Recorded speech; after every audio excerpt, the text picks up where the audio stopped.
ಅಧ್ಯಾಯ 2 ಶ್ಲೋಕ 9. ಸಂಜಯ ಉವಾಚ ಏವಮುಕ್ತ್ವಾ ಹೃಷೀಕೇಶಂ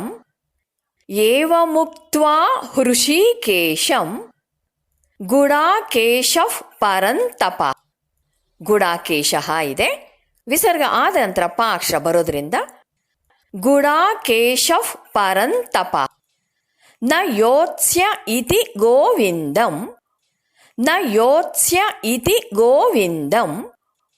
ಉಕ್ತ್ವಾ ತೂಷ್ಣೀಂ ಬಭೂವಃ. ಉಕ್ತ್ವಾ ತೂಷ್ಣೀಂ ಬಭೂವಃ. ಉಕ್ತ್ವಾ ತೂಷ್ಣೀಂ ಬಭೂವಃ.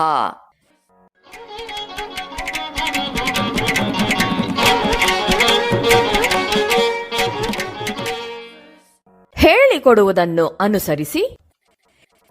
ಸಂಜಯ ಉವಾಚ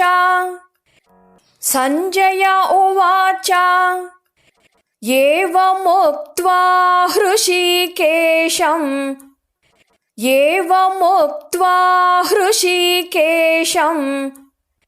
ಗುಡಾಕೇಶಃ ಪರಂತಪ.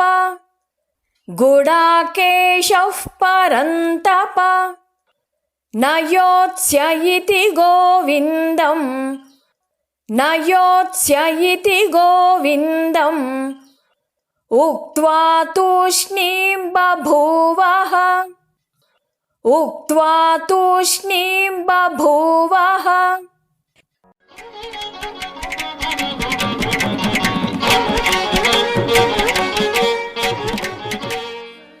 ಪೂರ್ಣ ಶ್ಲೋಕವನ್ನು ಅಭ್ಯಾಸ ಮಾಡೋಣ. ಸಂಜಯ ಉವಾಚ ಏವಮುಕ್ತ್ವಾ ಹೃಷೀಕೇಶಂ ಗುಡಾಕೇಶಃ ಪರಂತಪ. ನ ಯೋತ್ಸ್ಯ ಇತಿ ಗೋವಿಂದಂ ಉಕ್ತ್ವಾ ತೂಷ್ಣೀಂ ಬಭೂವಃ.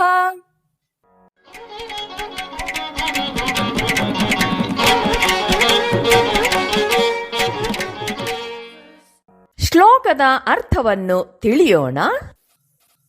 ಸಂಜಯನು ನುಡಿದನು, ಶತ್ರುಗಳನ್ನು ನಿಗ್ರಹಿಸಬಲ್ಲ ಅರ್ಜುನನು ಈ ಪ್ರಕಾರ ಕೃಷ್ಣನಿಗೆ ತಿಳಿಸಿ, ಗೋವಿಂದ, ನಾನು ಯುದ್ಧ ಮಾಡುವುದಿಲ್ಲ ಅಂತ ಹೇಳಿ ಮೌನ ತಾಳಿದನು. ಏವಮುಕ್ತ್ವಾ ಹೃಷೀಕೇಶಂ, ಏವಂ ಅಂದರೆ ಹೀಗೆ, ಉಕ್ತ್ವಾ ಹೇಳಿ, ಹೃಷೀಕೇಶಂ ಹೃಷಿಕ ಪ್ಲಸ್ ಈಶಾ ಹೃಷೀಕೇಶಂ. ಹೃಷಿಕ ಅಂದರೆ ಇಂದ್ರಿಯಗಳು, ಸೆನ್ಸಸ್. ಈಶಾ ಅಂದರೆ ಮಾಸ್ಟರ್. ಹೃಷಿಕೇಶ ಅಂದರೆ ಮಾಸ್ಟರ್ ಆಫ್ ದ ಸೆನ್ಸಸ್, ಇಂದ್ರಿಯಗಳ ಒಡೆಯನಾದ ಕೃಷ್ಣನಿಗೆ. ಗುಡಾಕೇಶ ಪರಂತಪ. ಗುಡಾಕೇಶ ಅಂದರೆ ಗುಡಕ ಪ್ಲಸ್ ಈಶಾ. ಗುಡಕ ಅಂದರೆ ನಿದ್ರೆ, ಈಶಾ ಅಂದರೆ ಮಾಸ್ಟರ್, ನಿದ್ರೆಯನ್ನು ಜಯಿಸಿದವ. ಪರಂತಪ ಅಂದರೆ ಡೆಸ್ಟ್ರಾಯರ್ ಆಫ್ ಎನಿಮೀಸ್, ಶತ್ರುಗಳನ್ನು ದಂಡಿಸುವವ. ನ ಯೋತ್ಸ್ಯ ಇತಿ ಗೋವಿಂದಂ. ನ ಯೋತ್ಸ್ಯ ನಾನು ಯುದ್ಧ ಮಾಡುವುದಿಲ್ಲ, ಇತಿ ಅಂದರೆ ಎಂದು, ಗೋವಿಂದ ಕೃಷ್ಣನಿಗೆ ಹೇಳ್ತಿದ್ದಾನೆ. ಗೋವಿಂದ ಅಂದರೆ ಒಂದು ಅರ್ಥ ಪ್ರೊಟೆಕ್ಟರ್ ಆಫ್ ಲ್ಯಾಂಡ್, ಇನ್ನೊಂದು ಅರ್ಥ ನೋಯರ್ of the destiny of life. ಉಕ್ತ್ವಾ ತೂಷ್ಣೀಂ ಬಭೂವಃ, ನಾನು ಯುದ್ಧ ಮಾಡುವುದಿಲ್ಲ, ಹೀಗೆ ಹೇಳಿ ಸುಮ್ಮನಾದನು. ಈ ಶ್ಲೋಕ ಮತ್ತು ಮುಂದಿನ ಶ್ಲೋಕ ಇವೆರಡು ಸಂಜಯನ ವೀಕ್ಷಕ ವಿವರಣೆಗೆ ಒಳಗಾಗಿದೆ. ಧೃತರಾಷ್ಟ್ರನಿಗೆ ಅರಮನೆಯಲ್ಲಿ ವಿವರಣೆ ಕೊಡ್ತಾ ಇದ್ದಾನೆ. ಹೀಗೆ ಕೃಷ್ಣನಿಗೆ ಶರಣಾಗತನಾಗಿ ಅವನ ಮಾರ್ಗದರ್ಶನ ಕೋರಿ ನಿದ್ದೆಯನ್ನು ಜಯಿಸಿದ ಅಂದರೆ ಗುಡಾಕೇಶ, ಶತ್ರುಗಳಿಗೆ ಭಯಂಕರನಾದ ಅಂದರೆ ಪರಂತಪ ಅರ್ಜುನನು ತಾನು ಯುದ್ಧ ಮಾಡುವುದಿಲ್ಲವೆಂದು ಹೇಳಿ ಸುಮ್ಮನಾದನು. ಅರ್ಜುನ ಯುದ್ಧ ಮಾಡೋದಿಲ್ಲ, ಅದ್ರ ಬದಲು ಯುದ್ಧರಂಗವನ್ನು ಬಿಟ್ಟು ಭಿಕ್ಷೆ ಬೇಡಲು ಹೋಗ್ತಾನೆ ಅಂತ ತಿಳಿದು ಧೃತರಾಷ್ಟ್ರನಿಗೆ ತುಂಬ ಸಂತೋಷ ಆಗಿದ್ದಿರಬೇಕು. ಆದರೆ ಅರ್ಜುನನನ್ನ ಶತ್ರುಗಳನ್ನು ನಿಗ್ರಹಿಸುವವನು ಅಂತ ಕರೆದು ಸಂಜಯನು ಮತ್ತೆ ಅವನಿಗೆ ನಿರಾಶೆಯನ್ನುಂಟು ಮಾಡ್ತಾನೆ. ಸಾಂಸಾರಿಕ ಮೋಹದಿಂದ ಹುಸಿ ದುಃಖಕ್ಕೆ ಗುರಿಯಾಗಿ ಅರ್ಜುನನು ತತ್ಕಾಲಕ್ಕೆ ಭಾವಪರವಶನಾದ. ಈ ಸಂದಿಗ್ಧ ಸಮಯದಲ್ಲಿ ಕುರುಕ್ಷೇತ್ರ ಯುದ್ಧ ಭೂಮಿಯಿಂದ ಸೈನ್ಯಗಳನ್ನು ಹಿಂದಕ್ಕೆ ಕರೆಸುವ ಅಧಿಕಾರ ಪಾಂಡವರ ಕುರುಡು ದೊಡ್ಡಪ್ಪನಿಗಲ್ಲದೆ ಮತ್ಯಾರಿಗೂ ಇರಲಿಲ್ಲ.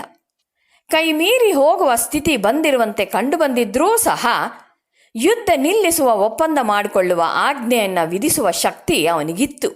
ಆದರೆ ಅರ್ಜುನ ಕೃಷ್ಣನಿಗೆ ಶರಣಾಗತನಾಗಿರೋದ್ರಿಂದ ಇನ್ನು ಪಾಂಡವರ ವಿರುದ್ಧ ಯುದ್ಧ ಮಾಡುವುದು ನಿರರ್ಥಕ ಅನ್ನೋದನ್ನ ಧೃತರಾಷ್ಟ್ರನು ಅರ್ಥ ಮಾಡಿಕೊಳ್ಳಬಹುದೇನೋ ಅಂತ ಸಂಜಯನು ಆಶಿಸ್ತಾನೆ.